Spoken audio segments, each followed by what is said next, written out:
میرے بھائیوں، یہ رمضان المبارک کا مہینہ اب بالکل آخری مراحل میں ہے۔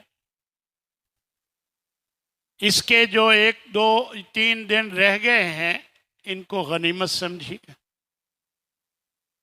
اور اللہ سے صحت کی دعا کیجیے، توفیق اللہ سے مانگیں کہ اللہ ان دنوں کو ہمارے لیے باعث برکت بنائے، ہمیں توفیق عطا فرمائے کہ اگر پہلے کچھ کوتاہی ہو چکی تو ان میں وہ کسر پوری کی جائے، اس کی اللہ توفیق عطا فرمائے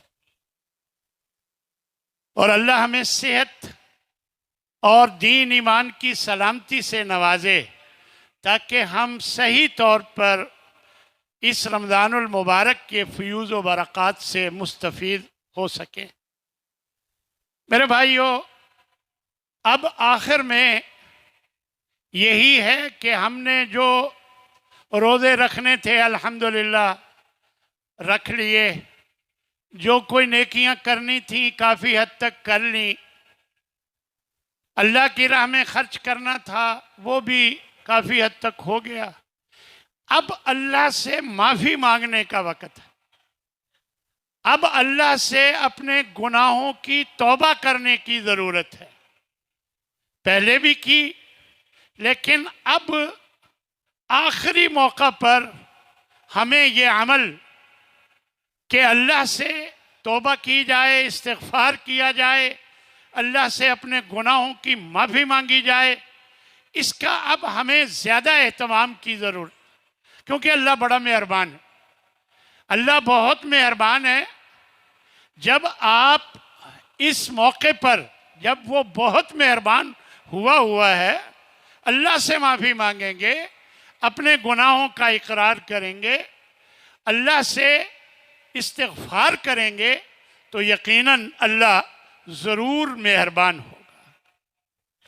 اس آیہ مبارکہ میں اللہ تبارک و تعالیٰ نے ایمان والوں کو حکم دیا ہے، توبوا الی اللہ توبۃ نصوحا، کہ اللہ کی طرف رجوع کرو، توبہ کرو، پکی توبہ۔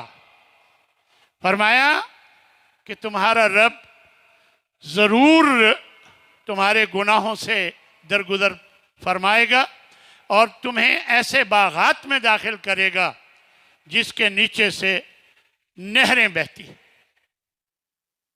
پھر اللہ تبارک و تعالیٰ نے واضح فرمایا، وَمَنْ يَعْمَلْ سُوءًا، جو بھی کوئی برائی کا ارتکاب کر لیتا ہے، او یظلم نفسہ، یا اپنے آپ پر ظلم کر بیٹھتا ہے، کوئی بھی گناہ کر کے، ثم یستغفر اللہ، پھر وہ اللہ سے معافی مانگ لیتا ہے، تو یجد اللہ غفور الرحیم، وہ پائے گا کہ اللہ بڑا مہربان ہے، بہت بخشنے والا ہے، بہت رحم کرنے والا۔ اس لیے میرے بھائیوں، خطائیں ہو جاتی ہیں، کیونکہ بنی آدم کے بارے میں نبی صلی اللہ علیہ وسلم نے بھی فرمایا کہ کل بنی آدم خطاؤن، ہر آدم کا بیٹا بیٹی خطا کار ہے۔ وخیر الخطائین التوابون، بہترین خطا کار وہ ہیں جو فوراً توبہ کر لیتے ہیں۔ غلطی ہوئی فوراً اللہ سے توبہ کی، یہ بہترین خطا کار۔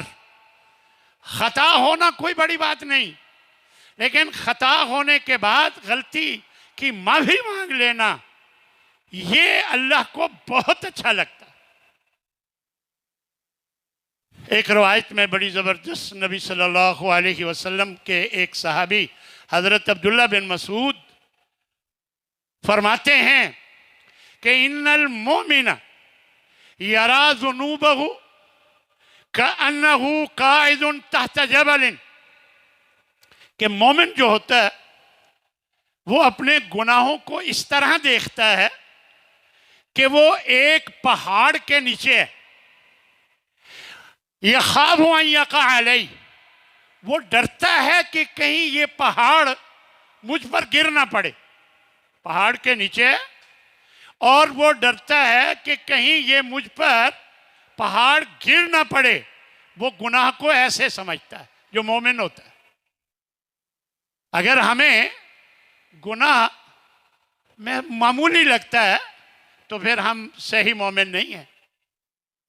فرمایا کہ وہ گناہ کو ایسے سمجھتا ہے جیسے پہاڑ کے نیچے ہے، اور یہ پہاڑ ابھی گرا ہی گرا، ڈرتا ہے گناہ کے ہونے کے بعد. اور فرمایا وَإِنَّ الْفَاجِرَ يَرَى ذُنُوبَهُ، اور جو گناہگار فاجر و فاسق انسان ہوتا ہے وہ اپنے گناہ کو ایسے دیکھتا ہے کہ جیسے ایک مکھی اس کے ناک پر بیٹھی اور اس نے اڑا دی. معمولی بات، وہ گناہ کو اس طرح سمجھتا ہے. تو میرے بھائیو، ہم دیکھ سکتے ہیں کہ ہم اپنے گناہوں کو کیسے سمجھتے ہیں. اللہ سے دعا ہے کہ اللہ ہمیں اس بات کی توفیق عطا فرمائے کہ ہم گناہ ہونے کے بعد فوراً اللہ کی طرف رجوع کریں. کیونکہ اللہ نے اپنے بندوں کو یہ کہہ دیا ہے اپنے نبی کو کہ میرے بندوں کو بتا دو، نبئ عبادی، میرے بندوں کو اے نبی بتا دو، انی انا الغفور الرحیم، کہ میں بہت بخشنے والا بڑا مہربان ہوں. میرے بندوں کو یہ بتا دو، اور یہ بھی بتا دو وَأَنَّ عَذَابِي هُوَ الْعَذَابُ الْعَلِيمُ، میرا عذاب بھی بہت دردناک عذاب ہے. جب گناہ پہ گناہ بندہ کیے جاتا ہے پھر وہ عذاب میں مبتلا ہوگا. اور اگر گناہ کے بعد اللہ کو غفور الرحیم سمجھ کر معافی مانگ لیتا ہے، توبہ کر لیتا ہے، تو وہ اللہ اس کے گناہ کو معاف کر دیتا ہے. ہمارے ہاں بہت سے دوست یہ سمجھتے ہیں اللہ بڑا مہربان ہے. وہ گناہ کرتے ہیں، کہتے ہیں اللہ بڑا مہربان ہے، پھر ایک اور گناہ کرتے ہیں اور وہ سمجھتے ہیں اللہ بڑا مہربان ہے. اس میں میرے بھائیوں کوئی شک نہیں، اللہ بہت مہربان ہے، لیکن اللہ مہربان ان پر ہے جو گناہ کے بعد اللہ سے معافی مانگتے ہیں. اللہ ان پہ مہربان ہے. اور جو ایک گناہ کرتے ہیں اللہ بڑا مہربان ہے، پھر ایک اور کرتے ہیں اللہ بڑا مہربان ہے. تو اللہ ان پہ مہربان نہیں ہے کہ گناہ پہ گناہ کیے جائیں اور سمجھے کہ اللہ بہت مہربان ہے. میرے بھائیوں، یہ بہت خطرناک بات ہے کہ گناہ کرنے کے بعد فکر مندی نہ ہو کہ میں نے یہ گناہ کیا ہے، مجھے کوئی فکر نہ ہو، کوئی بات نہیں، بندہ خطا کا پتلا ہے، کر لیتا ہے، ہو جاتا ہے، بس یہ سوچ کر سمجھے کہ بس کوئی ضرورت نہیں. ایسا نہیں ہے.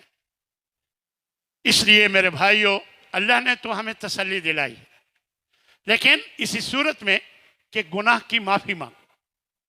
لا تقنطوا من رحمت اللہ، اللہ فرماتا ہے کہ اللہ کی رحمت سے مایوس نہ ہو. وہ رابطہ کرو اللہ سے. جب گناہ ہو جائے اللہ سے رابطہ کرو، تعلق جوڑو. مایوس نہ ہو وہ کہ اللہ پتہ نہیں یہ میرا گناہ معاف کرے گا کہ نہیں. یہ نہیں، اللہ بڑا مہربان ہے. فرمایا کہ جن لوگوں نے اپنے آپ پر زیادتیاں کر لی ہیں انہیں بتا دو کہ لا تقنطوا من رحمت اللہ، اللہ کی رحمت سے مایوس نہ ہو. ان اللہ یغفر الذنوب جمیعا، اللہ سارے گناہ معاف کر دیتا، جس کی بھی توبہ کی جائے سارے گناہ معاف فرما دیتا.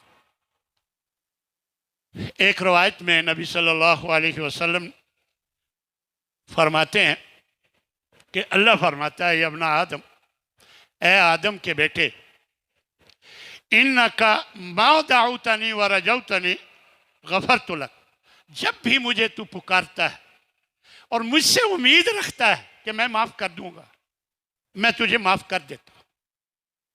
مجھ سے امید رکھتا ہے. اب دیکھیں بہت سے لوگ سمجھتے ہیں پتہ نہیں اللہ میری یہ غلطی معاف کرے کہ نہیں. اللہ کو بھی غصہ آتا ہے.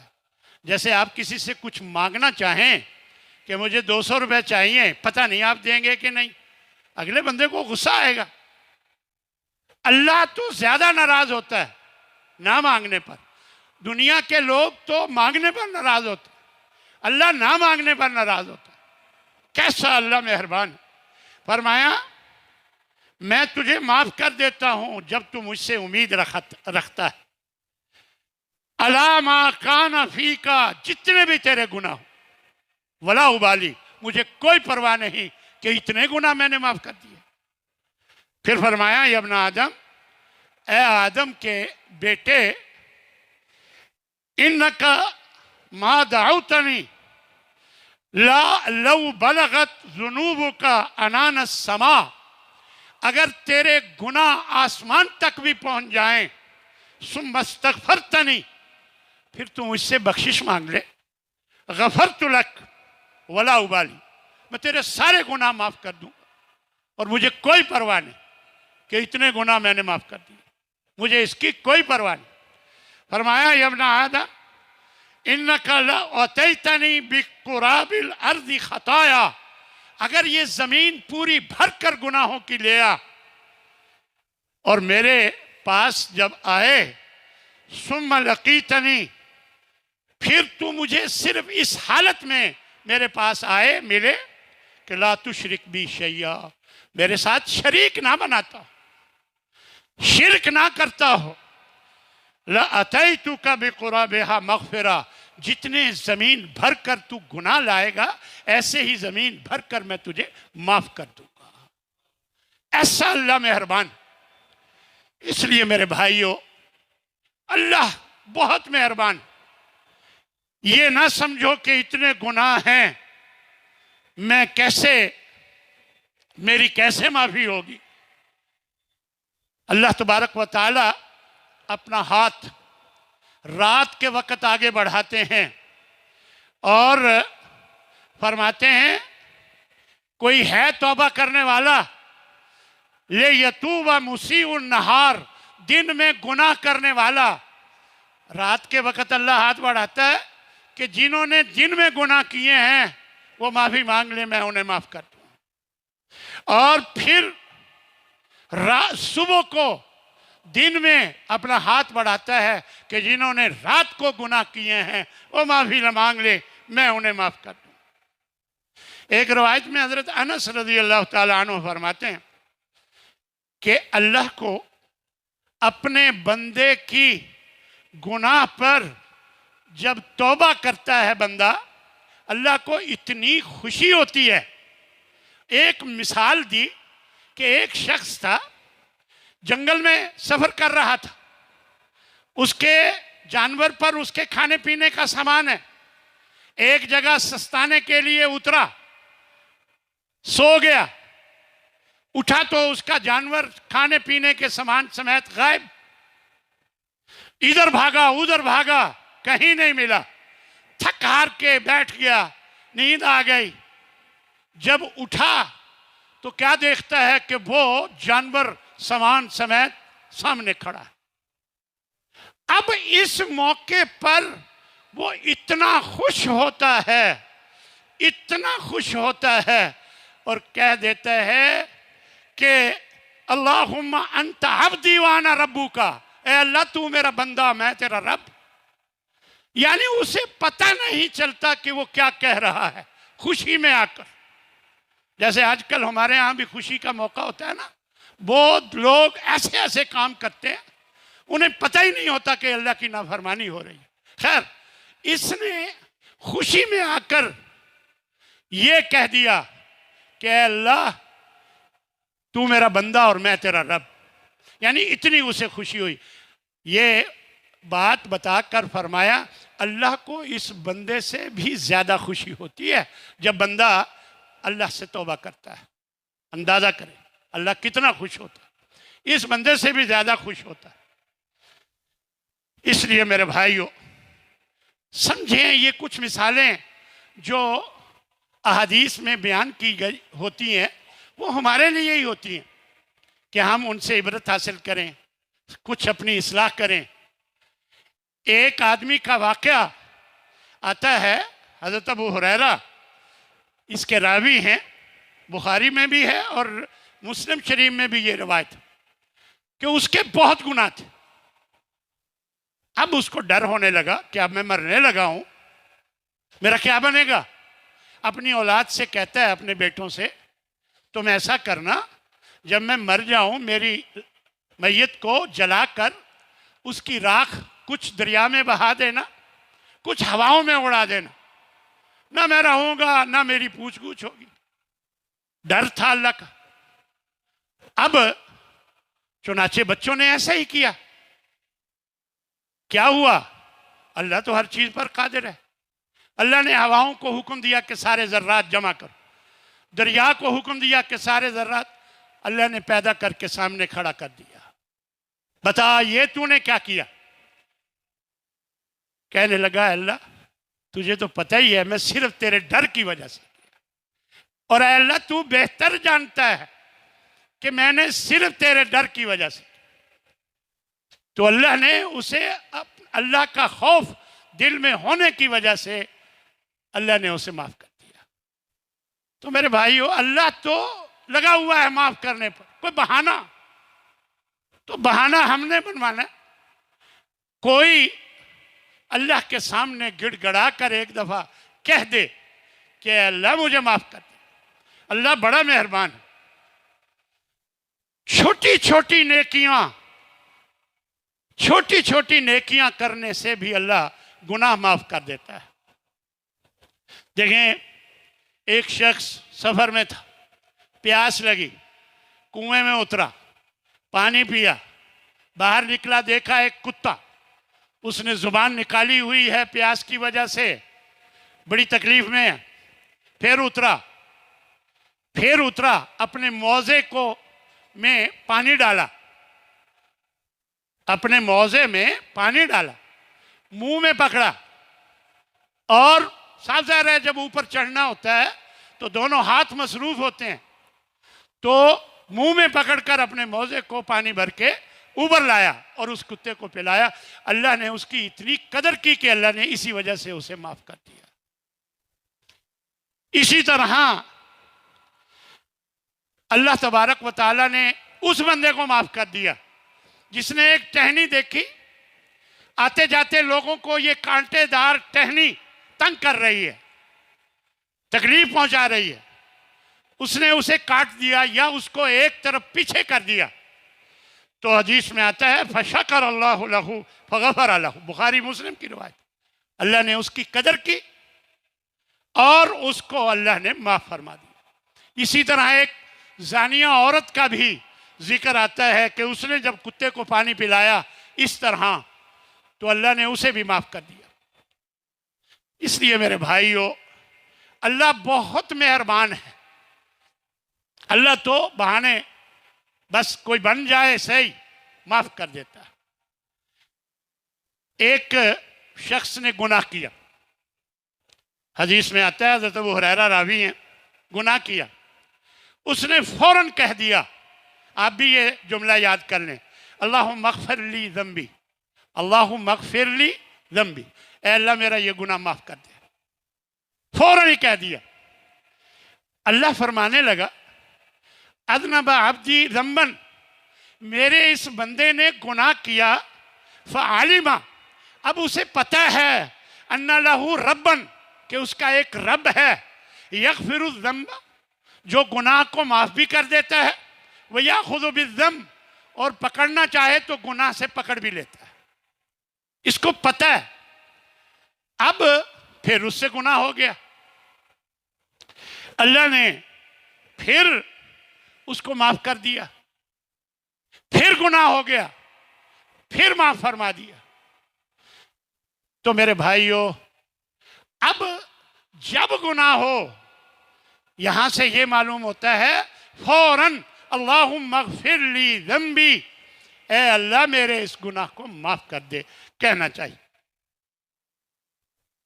قیامت کے دن اللہ ایک مومن کو قریب کرے گا، اپنے قریب کر کے اس کے گناہوں کا اعتراف کروائے گا، تو نے یہ کیا، یہ کیا، گناہوں کا اعتراف کروائے گا، اور پھر اللہ فرمائے گا فَإِنِّي قَدْ سَتَرْتُهَا عَلَيْكَ فِي الدُّنْيَا، تیرے اس گناہ کو میں نے دنیا میں بھی چھپا لیا تھا۔ سطر